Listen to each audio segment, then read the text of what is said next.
Somewhere along the way, someone made you believe that love meant giving up parts of yourself. Not in words, in gestures, in reactions. In the way they pulled away just slightly every time you showed too much joy, too much anger, too much need. And so you learned, love is quiet, love is patient, love is selfless.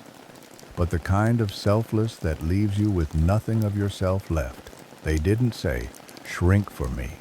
They just smiled more when you were easy, when you were soft, when you didn't challenge their version of peace. And maybe right now, you're lying awake, thinking about all the ways you changed to keep someone close and how close they ever really were. Welcome to Mr. Narratory. Tonight, we're going to gently walk through the difference between real love and emotional control, not the kind that screams, but the kind that sounds like concern, like protection, like, I just want what's best for you. You'll see how control hides behind kindness, how it asks you to shrink while calling it support. And by the end of this story, you won't just see them differently. You'll see yourself as someone who never needed to earn softness by erasing who you are. The lie was never that they didn't love you. The lie was what they called love. It starts small. You share a dream, and they raise an eyebrow. Not cruelly, just enough to make you doubt it. You tell them about someone who inspires you, they smirk. You wear something you love, they say, interesting choice, and you find yourself changing before you leave the house. Not because they told you to, but because the temperature dropped. That's what emotional control feels like walking into a room and checking the air before you breathe. You learn to anticipate their moods, to keep things light, to filter your joy. And over time, you stop being fully seen. Not because you're hiding, but because their version of love only fits you when you're folded small, and they never say it directly. That's what makes it confusing. They say things like, I just worry about you, when you set a boundary, or you're so sensitive when you express hurt, so you adjust, not because they asked, but because you've started to believe that love is something you have to fit inside, not something that expands to hold all of you. And they reward it with affection, with praise, with presence, but only when you're easy to love. And so you become easier, you water yourself down, call it maturity. You silence your instincts, call it peace. But at night, this time of night when it's just you and the quiet, something aches. Not from the fights, from the pretending. That ache is what this story is here to touch, gently, without judgment. Just truth. You didn't imagine it. You weren't too much. You were just slowly taught that love meant disappearing. And something in you even now knows that's not love. Not really. They rarely raise their voice. That's what makes it harder to see. You think of control as force, loud, aggressive, undeniable. But the kind you lived through was gentle on the surface. It came dressed as concern, as worry, as I know you better than you know yourself. You'd bring something to the table, a new idea, a new friend, a spark of joy, and they'd tilt their head just enough. Not quite a no, but not a yes either. Something in their face would fall, and you'd feel it like a drop in the room's pressure. And without meaning to, you'd shrink. You'd question the thing that made you feel alive, because if it mattered to you and they didn't approve, that tension would live in your chest all day. So you'd choose them. Again, and again. And over time, you stopped even noticing the choice. That's the power of emotional control. It teaches you to pre-approve yourself through their eyes. It makes you feel like every decision needs to pass through their comfort first. And when you do speak up, when you do express something real, the response isn't a fight. It's disappointment. It's silence. It's a tone that says, I thought you were better than this. And you're left wondering if you were. You might have heard things like, you're just overthinking. You're being dramatic. You always make things about you. They sound like opinions, but they work like programming. They embed a voice inside your own, a voice that second guesses you before anyone else gets the chance. A voice that whispers, don't say that it'll cause problems. Don't ask for that, it'll make them pull away. Don't be too honest, they'll think you're unstable. And so you edit, you become polished, careful, measured, and people say, you're so composed, so emotionally mature. But inside, you're just managing yourself constantly. You're translating everything you feel into a version that sounds more acceptable, more safe, more lovable. But it's exhausting because you're not actually free. You're filtered. And somewhere along the line, you started confusing that filter for your personality. You started thinking, maybe I am just low maintenance. Maybe I really am too much when I express emotion. Maybe I'm lucky someone even puts up with me. No, you're not lucky someone tolerates you. They're lucky you gave them access to your inner world. And if they only made room for you when you were quiet, agreeable, calm, that's not love. That's control playing dress up. And it's okay that you didn't see it sooner. You were taught to mistake tension for passion, control for care, managing yourself for maturity. You didn't fail. You adapted. But now that you see it, you don't have to stay there. At first, you kept quiet to keep the peace. You thought it was noble, thought it was love. To swallow discomfort, to smile through dismissal, to tell yourself it's not worth the fight. And maybe it wasn't. Maybe the moment didn't need confrontation. But when every moment becomes one more thing you absorb without expression, it stops being peace and starts being suppression. You don't notice it at first. You still laugh, you still show up, you still say, I'm fine. But it becomes harder to sleep, harder to breathe deeply. You find yourself replaying conversations in your head long after they're over, wondering what you should have said, what you wish you had the courage to ask.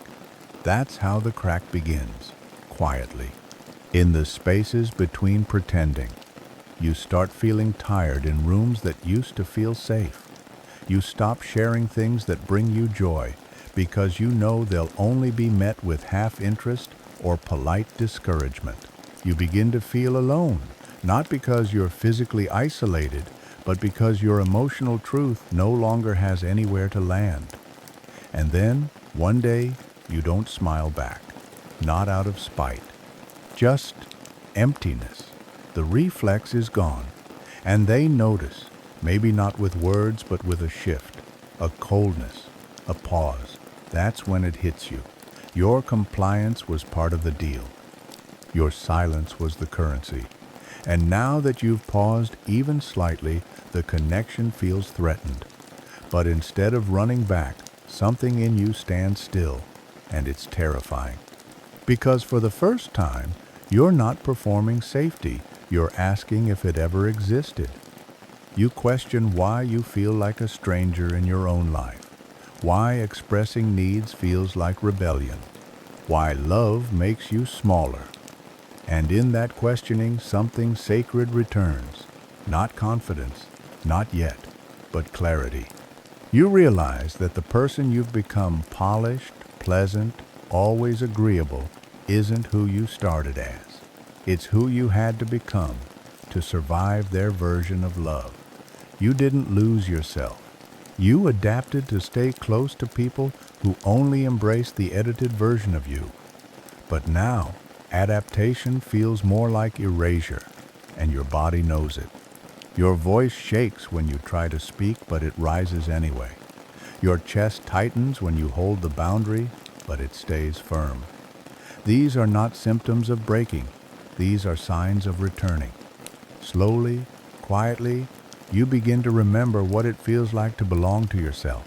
And even though no one claps for it, even though you might cry afterward, questioning if you were too harsh, there's a calm that wasn't there before, a steadiness in your bones. You didn't scream, you didn't fight, you just stopped shrinking.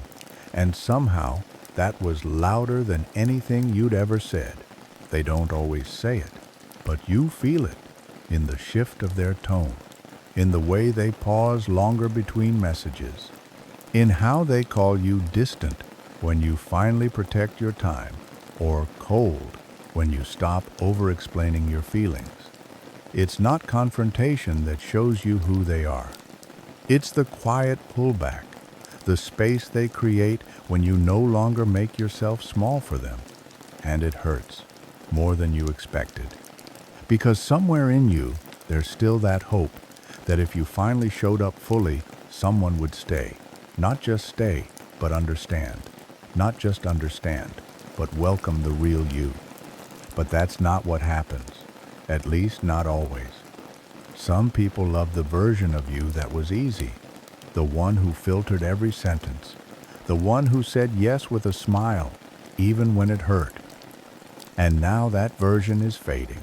You're not angry, you're just done editing your soul, and it shows in how you speak, in how you rest, in how you no longer rush to fill silence with apologies.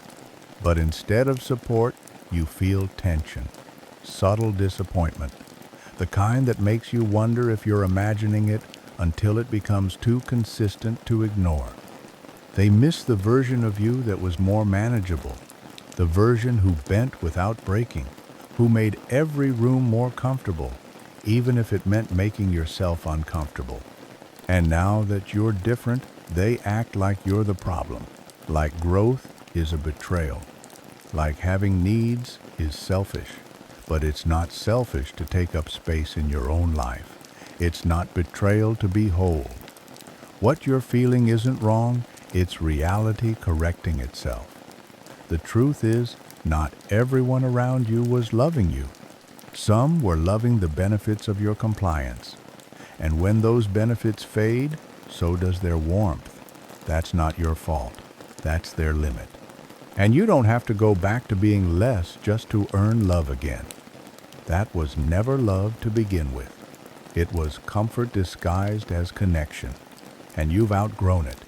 Yes, it's lonely at first.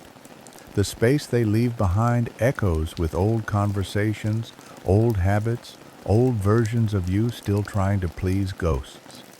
But something else lives in that space now too. Clarity. The kind of clarity that whispers, if they only stayed for your silence, they were never truly with you.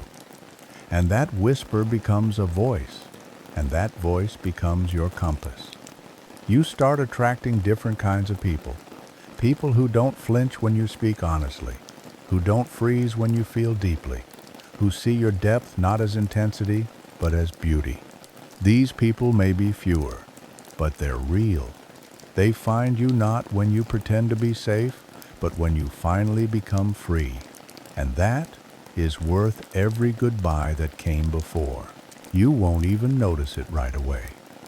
You'll just have a morning where you wake up and realize your chest doesn't feel as tight, that your first thought wasn't a script, that you didn't rehearse a conversation before it happened, you just lived it.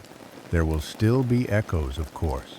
Ghosts of the old you asking, "Are you sure it's okay to say that? Are you sure you didn't come off too strong? Are you sure they'll still love you?" But their voices grow quieter, not because they vanish, but because you stop obeying them. And with that disobedience comes room, not the kind that's given, the kind you take back. You begin building something that feels like a home inside your own body, not perfect, not polished, but safe. Your laughter changes. It's less careful. You cry more freely, but with less shame. You notice the small things, how you sit taller, how you look people in the eye longer, how you don't fill every pause with apologies. You start to make decisions based on what feels aligned, not on what will keep the most people happy. and the world, strangely, doesn't collapse. In fact, it opens. New people come. The kind who don't just tolerate your truth, but meet you there.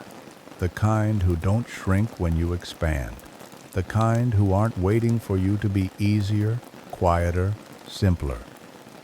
And as they show up, so does something else: compassion for the version of you who stayed quiet for so long. You don't hate them. You don't judge them. You thank them. Because that version of you kept you safe. They did what they had to do with the tools they had. But now, you have different tools. Now, silence is a choice, not a cage. Now, boundaries are not weapons.